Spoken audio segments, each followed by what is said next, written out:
Which of the three factors you attribute to breaking India do you see as posing the greatest threat to India's unity? And how hopeful are you that we will find a positive solution to this issue? Asked by Sira Rahul. Well, in terms of which factor is the most dangerous is very difficult. The factor to solve the problem is, I think, awareness and re-education and taking control of our own study of history. The study of history has been outsourced. So I would say that the one thing I would attack very vigorously is the knowledge industry about India studies, South Asian studies, has been so much co-opted. A large number of Indians are in it, but under the umbrella and under the influence and funding and direction of ideologies and theories which are not very sympathetic towards our tradition. So taking that over is the most important thing we have to do. Now this has been my passion for 20 years, but I have not succeeded because you want to get leaders on your side, but a lot of our leaders are themselves misinformed and uninformed and more pursuing their own personal goals out of it rather than really being committed, whether these are, government or regular leaders. And then when it comes to the masses, if they were on board, then you could mobilize them to get rid of leaders. But the masses are into selfish pursuits, into who's got a big house and a car and making more money and things like that. So, and then those who do believe in the pursuit of Dharma tend to do it for themselves and do not see the bigger cause as relevant. And it's always easy to find some excuse why it's not my problem kind of thing. So I would say the solution to all our causes is greater awareness. My personal role is to spread awareness to a point where people cannot deny it anymore, people cannot be asleep anymore, and then solutions will emerge as a result of that. But I do not offer a silver bullet right now that says you just load this bullet and you'll be set. I think each of you needs to read this, read other things like it, get involved and mobilize 10 more people. If each of you could mobilize 10 more people in Houston, maybe a year from now we'll have a gathering 10 times as big. Next question to Rajiv again. How can we help influence US policy using this book? Okay, a very concrete thing you could do is there's about 150 or so US congressmen and senators who are part of the India caucus. That means they're part of trying to build relations with India and so on. Somebody could organize a gift giving of this book, get 150 copies, give it to each of them with a letter saying this is an important policy matter and we would like to hold a briefing for you and your senior staffers to understand this particular dimension of US-India relations which has not been represented properly, and what you've been hearing through your own sources in US Commission on Religious Freedom, through a lot of Dalit Freedom Network type people lobbying in Washington all the time, is one-sided, and you need to hear, in the spirit of democracy and freedom, you need to hear the other side. So if you were to gather in a room of this sort in Washington, and we do a seminar, and they give them each a copy, and give them some summary versions and some PowerPoints. I have 100 slides, PowerPoint slides that I can present at a workshop also. I've done that. So if we can organize policy makers to be listeners, some percent of them will be moved. Some of them are actually pro-India, but no Indian government has had the courage, because in the name of secularism, the government is so confused. They think that secularism means you cannot represent Indian civilization. This is tragedy. I was called to co-fund and sponsor a Sanskrit conference in Thailand in 2005 because the Indian government, at that time actually the BJP was there or just lost or whatever, it was around that time. The Indian government would not fund a Sanskrit conference where the Crown Princess of Thailand wanted to start a Sanskrit college, started launching a Sanskrit journal, and thought the Indian government would be so happy. Because they thought India is their mother civilization. But India said we are secular, we don't believe in all these things. This is an attitude. So this is why this side of the story and this argument and these cases have not been represented by us. But the Americans are not the ones to blame. The policy makers are many of them very open-minded. If I sit down with one of them and explain it one-on-one, like this young gentleman, on how this kind of a thing is also breaking America, a lot of people are on our side, but we have not done a much good job of educating them. So I am convinced if we could get the India caucus type people and other learned Americans, you know, like the former ambassadors and people like that who worked helping India various ways. If we would get them use this, and Americans like a well-researched, well-documented, well-referenced work. This is you know, every bill is huge because they want all that backup. And people go with op-eds, two-page blogs, 3-page petitions. It's taken very trivially. So the book offers an opportunity to make major impact in Washington. I agree.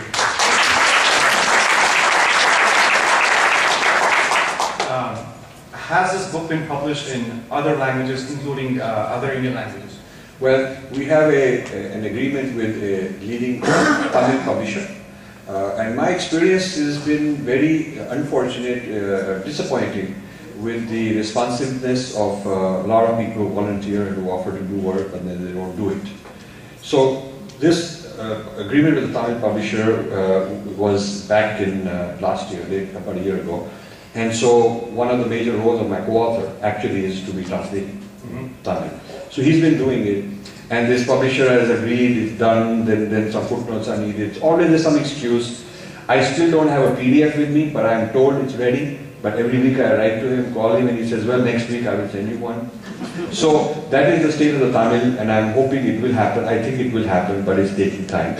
Then, when I presented in Delhi, there were 2 or 3 separate events. In each of them, somebody volunteered to do a Hindi version.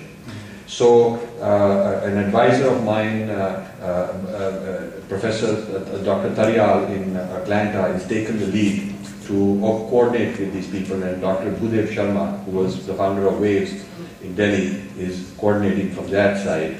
And they have organized a group and taken the responsibility to produce a Hindi version. So those 2 versions, at least there's a good hope at some point we'll have them. And I've got an offer from Prasad Yalamanchi that he'll do a Telugu version. But I have not seen the details, but I would like to see that. So we would like this to be done, you know, and produced in that way. Now we have a Kindle version already.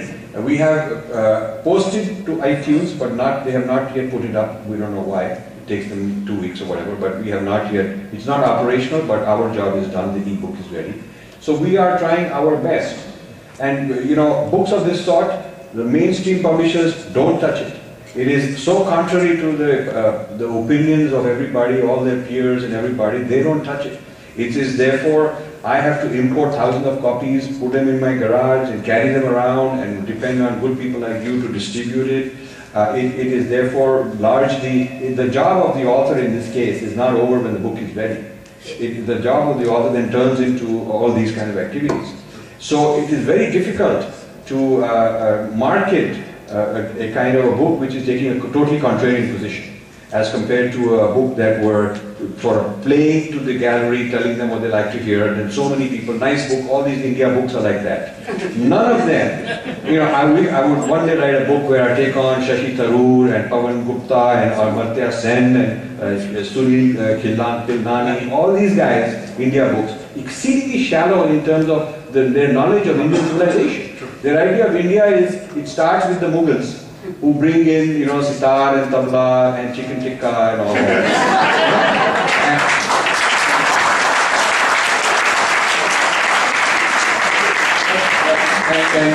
and then it continues with the British who bring cricket and railways. And supposedly, according to Narayan Murthy, when he was asked why are Indians so good in IT, rather than explaining that we have a whole learning tradition, he said thanks to the British for teaching us math and science. Okay, he said that. And then, of course, if everything good about us is imported, then naturally the Americans will bring us human rights. Very true. You know, you have to give credit to Rajiv for just saying it like it is. You know, he's so blunt. He does not worry about, you know, being politically correct, and he's always honest and truthful of what he says. So really have to give a big hand to Rajiv.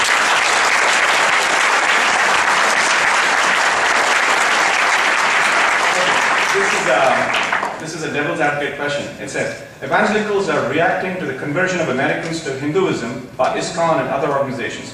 What is your response to this?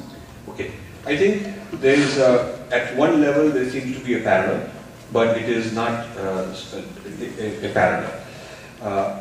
a deeper understanding of what is different between Dharma and the Abrahamic religions is the topic of my next book. And you have a flyer there.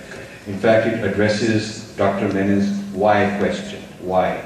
It addresses that question in that book. And I want to, in fact, invite you to have a webinar with me where we converse on my next book. But that's the next book. As far as a straightforward answer to this question is concerned, there is a difference in the conversion process, conversion logic, conversion whole circumstance.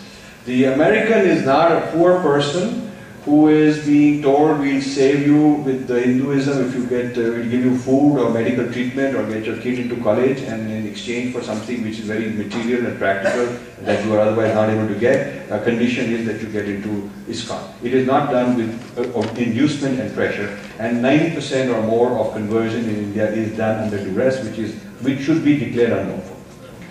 And Secondly, ISKCON is not part of a nexus involving Indian government, church, Indian temples, various think tanks, and a huge amount of power structure and the academics. It is not. It is just an organization by itself. But the Lutheran Church is a part of some of these Scandinavian government organizations. They give funding to them. The taxpayer money, part of it goes to the church in some of these countries. Now people think that the Christianity has gone down in Europe. For domestic consumption, yes, it has gone down, but its export has accelerated. In fact, you should never accept, when they say, don't worry, they're not Christian anymore, you should say they're not Christian anymore in terms of what they practice, but it is a form of soft power, international projection of your soft power via religion, which is a very important point Dr. Menon made. That religion becomes the alter ego, it becomes the second face of a country if its religion gets exported. So when people become Muslim and they're pointing towards Makkah, then it is Saudi soft power. And the Roman Empire never ended, it became the Vatican.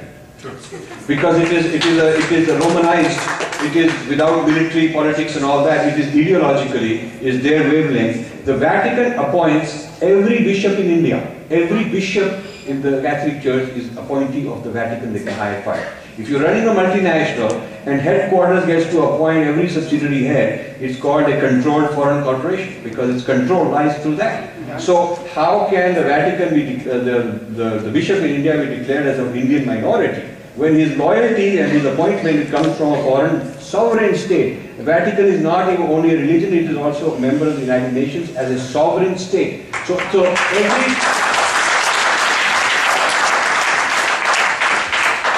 every Catholic church with an appointment, the head being an appointment of the Vatican, should be declared a consulate of the Vatican. There are legal ramifications. Yes. Because if you are operating a consulate, then you have to have certain requirements.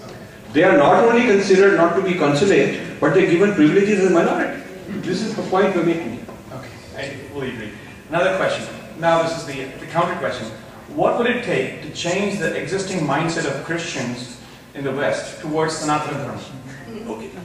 The longer answer is in my next book where I'm giving them Dharma versus Abrahamic religion comparative study. Okay. I've got 5 major differences and on each of them I'm giving them a very strong dharmic response. It's a purva paksha, which means reversing the gaze back at them. That's what the whole book is about.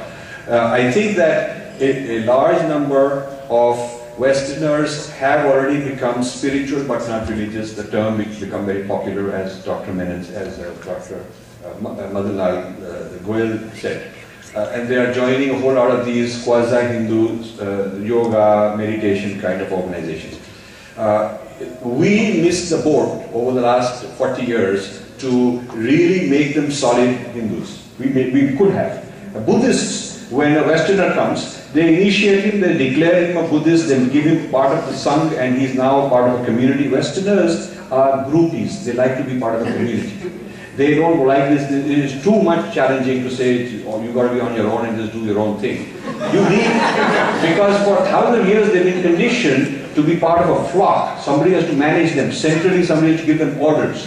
It's like when I was working in some place, you know, something unexpected happens. The Westerners are very chaotic. They're very confused. They need orders. The Indian go around his own job, you find happy. You figure out In fact, one of the chapters in my next books is called How the Two Civilizations Differ in the Way They Manage Chaos. The Indians are able to manage diversity, improvisation, which Westerners call chaos, but we don't think of it as chaos. So comfort with all that. So when you look at the West, they are a congregation-oriented, a group-oriented, a corporate-oriented, an institutionalized-oriented mindset because they've been brainwashed for thousands of years that that's the only way. So long-term yoga can give them freedom from this kind of collectivity. Long-term. But short-term, we need to hold them with some such Sangha-like organizational support, which ISKCON gave. ISKCON was successful until they took legal action because it was getting very dangerous because ISKCON was being very successful. Until then, they were successful because they gave a group identity. Buddhists are giving that kind of a collective identity. Hindu gurus are saying that you don't need it. But Hindu gurus do not understand the Western psychology because in my house, we had a large gathering of Princeton day schools, mostly white kids. My children used to go there. So we had a gathering of parents and teachers that come back from India, from visiting an ashram. And the head of the ashram, I won't name him, but he's a very well-known Swami. Head of this big, largest ashram in Haridwar. He was there, and one of these guys would come back, young boys, he'd come back from the India trip, was so moved. Many of them were moved. They were all asking him questions. One of them said, Swamiji, how do I get initiated? And could you give me a mantra? He wanted to get Hindu. And you know what this guy, Swami, says? He says, oh, you know, just close your eyes and say, Om Jesus. Now, the guy felt very insulted. He felt that his sincerity was trivialized. And little did this foolish Swami know that this guy is actually a Jew, and the last thing you tell a Jew is Om Jesus. So I think it is a naivete. We have a tradition called Purva Paksha, you study the others. But we should have been doing, our leaders should have been doing Purva Paksha of Christianity and Western thought and Western history and Western philosophy, and they would not be so naive in dealing with Westerners. Westerners came begging, craving to be included in the 60s and 70s. And we could have produced by now 20, 30 million white Hindus in this country, official white Hindus in this country. We could have produced had our gurus known what to do about them and not turn them away. Many of the people who have done U-turns and gone back to Christianity and back to Judaism after being practicing all this yoga meditation for 10, 20 years, I've interviewed them for a future book. And many of them said the reason we did it is we didn't feel that they fully admitted us and included us as one of them. That they turned us away. We were dying to join, but there was no place, nothing to join. They kept saying things like nothing to join, or everything is one, and so on. And this is the problem. Very nice.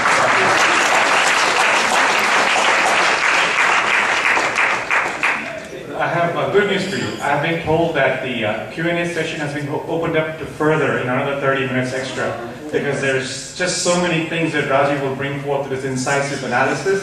And so, Bhavani, you should not point the time card at me, okay?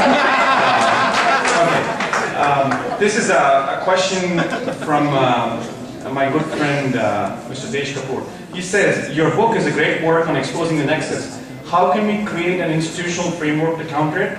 What will be the main components of that? That was the first question. Second question, can someone else use the detailed research that you have compiled or collected? Can someone else use? Yes, can someone else use that detailed research material that you have collected? Yeah, I mean the second answer is an author is always honored and delighted and happy if people reference it. So you can always quote references. I've given all my references. And if you need further details as part of your project, write to me and I'll be happy to supply you that. As far as the first question is concerned, an institutional mechanism, first we need to take control of India studies. We need to take control of India studies institutionally, which means like the US State Department has a funding called Title VI. under which they fund South Asia studies. There are about 35 colleges which are funded to be part of South Asia studies. In India, there is no India Studies program with a strategic vision, or America Studies program, or Pakistan Studies program. We just don't have that international studies mindset in our education. So we're not producing the next generation of scholars who can be counted upon for this kind of research. So we need a whole HRD transformation to create a very nation-oriented, nation-building curriculum which looks from an Indian point of view to the whole world, including India itself. So this is what we need. I've been told by JK that we don't have an extra 30 minutes, we have an extra 10 minutes. Well, thank you. Much better, we'll fly. This is a question by Pradeep Parekh, again to Rajiv. He says, the US Constitution mandates the separation of church and state and prohibits establishment of religion. Thus, is not the US government in violation of the Constitution when it devotes so much resources to promotion of Christianity abroad, especially in India? If yes, can this be reversed with a lawsuit in the US courts? I think this would be a good lawsuit to test to get some people on your side who are there's a lot of American groups on the left who are against this government role in Christianity. The mechanism they are using is two mechanisms. One is called faith-based initiative, which Bush started, and unfortunately Obama has expanded. Bush started this business that government, rather than providing social services to poor people, will give the money to the church and let them do it, which of course gives them power, those guys power. And this was debated and argued, a lot of opposition, but it went through.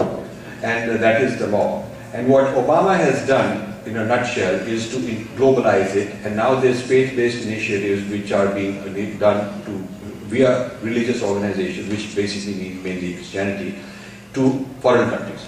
So now the US government, if it wants to do humanitarian aid somewhere, it can either do it directly, or the USAID organization, which gets all this money to give, will then give it to another NGO, which is a church-related NGO. Second deterrent to all this is, to a lawsuit, is that they operate through NGOs which are hard to nail down. It's very difficult to say that this is part of the Lutheran Parivar. It is very hard to say that. Or it is hard to say this is part of the Vatican Parivar, this particular NGO. Because, they will put all their padres and all their theologians, those guys there, but those guys will say, we start our own NGO, we're doing our own work, like that. The burden of proof requires a lot of field work. You've got to go with cameras, you've got to go with to show their nexus and how they're relating. We have done a very big beginning. But as TRN said, it will take 100 dissertations, 100 PhDs to do more research on these things to really complete the whole picture. We've opened this door, big, but more people have to get it. So if a lot of data is gathered, I think there can be and should be litigation that the US is violating this by going overseas. Now their response will be a buzzword called human rights. They say that, the biggest people pushing through the legislation of human rights for the last 100 years for US intervention overseas has been the church. I've got several books on American history written by American historians, well-known historians, on the history of the church getting involved in the name of religious freedom and labor rights and human rights and whatnot. They pick issues, whether it is child labor, whether it is the role of women, whether it is to help these people or those people. They pick issues after looking at what's the potential for evangelizing worldwide using that issue. So they pick a social issue, then they brand it, they do a lot of research for many years and they lobby to get it as part of a human rights. So US response typically would be that, look, we are giving some faith-based initiative through independent NGOs, and we don't know if they're part of the church or not, but we are not aware of it, and we are doing human rights intervention because it's good for human rights, and if that intervention is helping out the church, we don't know about it.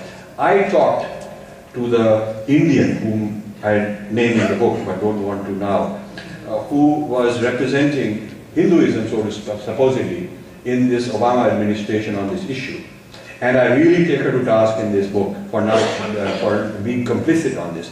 And her response was that, I can't do anything because they are saying that, since we don't have proof that it is being misused. So the burden of proof given to us is very high. But the burden of proof for others to accuse Hinduism is very low. All it takes is a few people there to claim that something has happened. There is no court ruling. There is no independent verification. It shows up in a few church newsletters and gets quoted enough times that it becomes fact. And then it comes to the US Congress and it is taken as fact. So much of the evidence that the US Congress has relied on in the Commission report is unsubstantiated and uncorroborated, we point out in this book. Excellent. From your research, this is a question from Sudesh. He says, from your research, I would like to know when historical discourse for caste discrimination started. Was it prior to British India? Well, caste is a exceedingly complicated problem. There's no simple answer. You will get many answers to all of this. There is certainly jati varna, no caste, jati varna for a very long time. And there's certainly discourse of both kinds.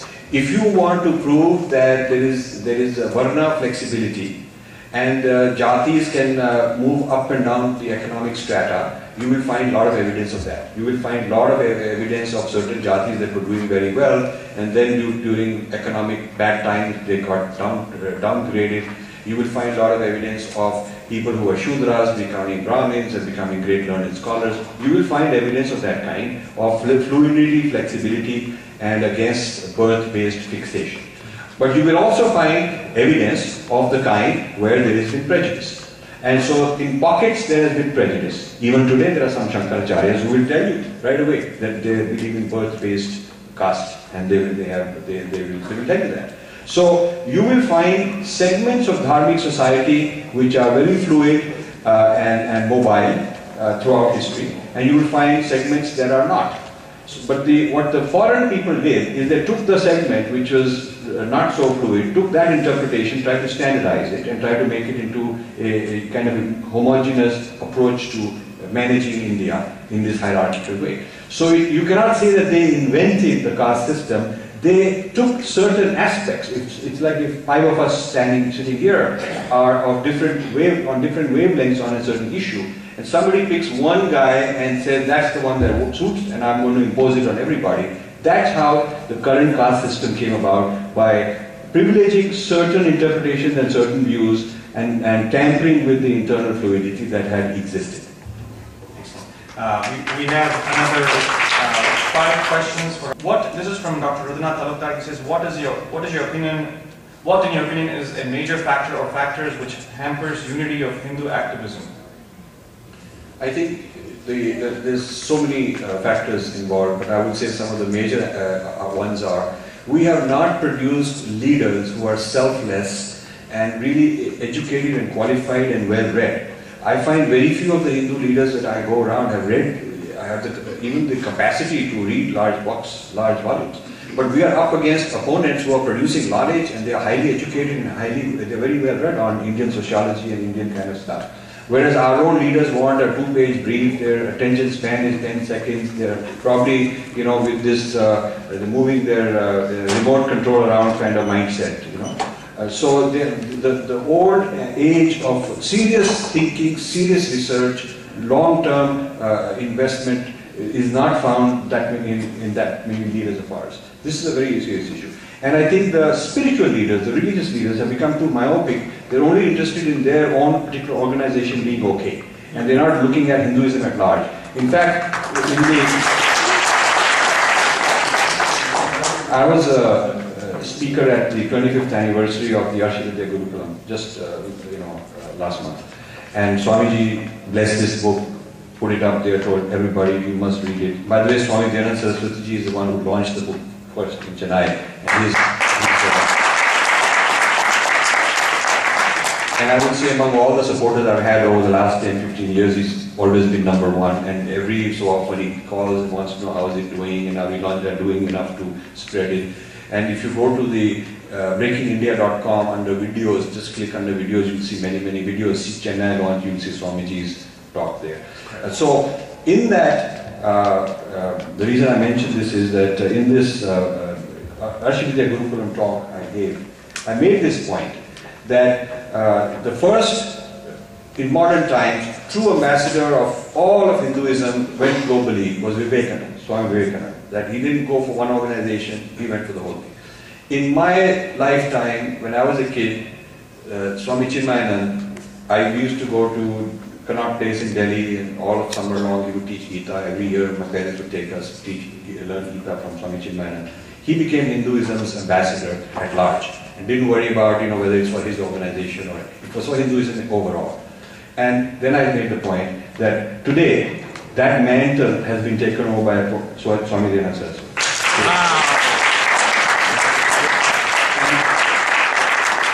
And this task is very difficult because a lot of Swamis don't want to be part of this. A lot of them, they look at, okay, how are my numbers, what's my bottom line, am I doing fine? And, they're doing that. A lot of Hindu Mandir organizations don't want this discussion. I mean, it's as if the whole teaching of what Mahabharata has to tell us is irrelevant today. We just do some rituals which to people of my kids' generation who are raised in this country look like voodoo. Look like voodoo. They say, Dad, why would we go and watch his dad doing some voodoo? Because he's not telling us what it means. He's not explaining anything. It makes no sense to us. So, why the temples have become these places where quick they do some ritual is because it's fast money. It's easy to say, okay, give me $101, we'll do this ritual for you. Whereas investing in learning and serious discourse and teaching is full of controversy, it's full of challenges, you will be criticized, you have to handle it, you have to be knowledgeable enough to do it, and at the end of the day, it is not money spinning. So our gurus in most cases, our temples in most cases have failed us as far as protecting the Dharma in society.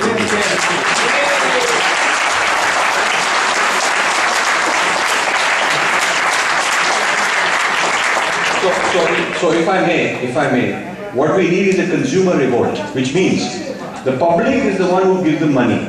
If they are the consumers, and like Gandhi was one of the pioneers of consumer revolt, saying, okay, we won't buy their cloth, we make our own.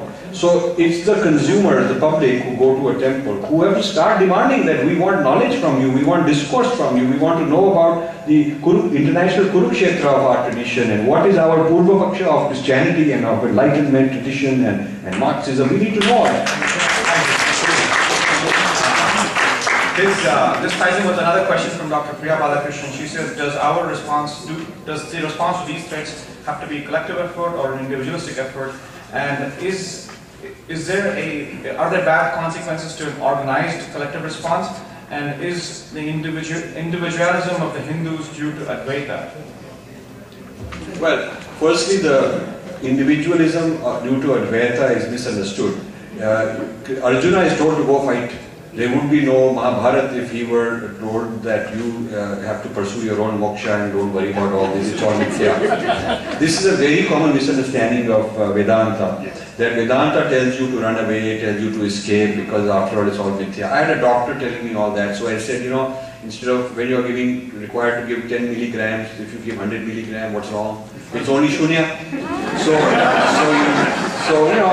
he says, no, it could kill the guy. I said, okay, but whether he's dead, alive, it's the same, it's all mithya. Why am I not? So he said, that could have consequences, I could be sued, I could end up in jail. I said, whether you are jail or free, it's the same. So this business about Advaita teaches us not to be organized is not true. This is, again, a foreign intervention. I have not written in this book, but I am writing on this, that the interpretation of Vedanta equals kind of escapism, non-action, running away, too much nivritti mark. This kind of emphasis has been encouraged during colonial times because it could be looked at as clean Hinduism, whereas a lot of other things were so un-Abrahamic and couldn't be accepted by the Abrahamic people, especially Tantra, for example, or anything that has to embody the body. That Hindus started realizing that in order to survive, as a survival strategy, we dish out the kind of Hinduism they'll accept, which is colonization. You get colonized when you accept the colonizer's model of who you are. So this escapist Vedanta came out of that. But prior to that, if you look at the Hindu kings, how they were ruling, There were Kshatriya kings for a long time. If you look at the Harappan civilization, we have books on ancient Indian history of science and technology. We have a few volumes left. The material progress was huge in the Harappan civilization, and the progress of India in metallurgy and in textiles and in agriculture and in medicine, none of that is escapist. They're all this worldly, practical, physical, material benefits that our civilization also produced. So ours is a civilization where we did not have a clash between earthly living and transcendental pursuit. We also learned the art of earthly living in a dharmic way. So it is not that you have to... I'm going to ask you 3 questions and you're free to answer any of them because we don't have time. Sure. First question is, how do you fix the non-results oriented approach of Hindu organizations? Because it seems that the Hindu organizations do not want to be held accountable for anything. True. Second one, can you comment on the book Jesus Lived in India? 3, is the presence of certain elements in Indian polity a catalyst to the Christian appropriation of the Dravidian and Dalit movements? So the first and third are already touched upon. Yes. Second one is an interesting one. Did Jesus live in India? I don't know because I wasn't there.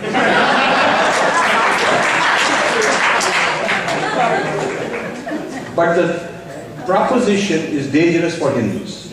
It is dangerous for Hindus and it is being sneaked in and promoted by a lot of Hindus because it allows the Hindu one more excuse not to have any distinctiveness of identity. He can say, but you know, if I convert, Jesus is also one of us only. It is one more way to bring down the barrier of difference so that it's easy to build the bridge and convert people. Like they are, this is called enculturation. So they have these church people going around in saffron, barefoot, wearing malas, doing arti to Jesus, and giving prasad from Mother Mary. This is all going on in India. And a lot of Hindus are so confused, including some of the gurus are saying it's the same thing. I get good mala, and it is Mary Devi, and I get prasad. So to use Hindu symbols and similarities and familiarities and so on, it's called the gospel of Jesus inside with the Hindu quoting and the Indian culture outside. That is how it is being marketed. So this business of Jesus as Devata, as Jesus as a yogi, become very common and very fashionable for Indians also to talk about. I think this book, next book you should read, because I describe very clearly, and I've been journeying this for 20 years and I've written this book. I describe very clearly because I have so many Christian friends who really are very sincere about wanting to unify, merge, to be both and all that. So I answer very clearly what are the compromises to the Christian doctrine necessary to be Hindu compliant. This I have answered. What is the definition of Jesus we have to accept in order to welcome him as a Devata? And what about Jesus which is necessary in the church is a violation from our point of view. Yeah? So, to give a hint of this, just a hint and then I'll close. You heard of the Christian good news? Yes. It means God has come to send his son to save you. So when they come to my house, knock at the door and they want to talk, I always welcome them, give them chai, nice talk. I always pretend like I'm a naive guy, and they feel very happy. They, oh, we got a nice guy, now we can get it. So after a while, they ask me, have you heard the good news? So I said, what good news? Maybe your stock market gone up. So they tell me this, oh, salvation, we can be saved. Have you been saved? So I say, oh, what saved from what? So then they have to, I back them into talking about original sin. Because salvation is from original sin. So then I say, oh, that's what it is. So I have good Hindu news for you. Hindu good news. So they say, what is that? I said, there is no original sin because we are all originally divine.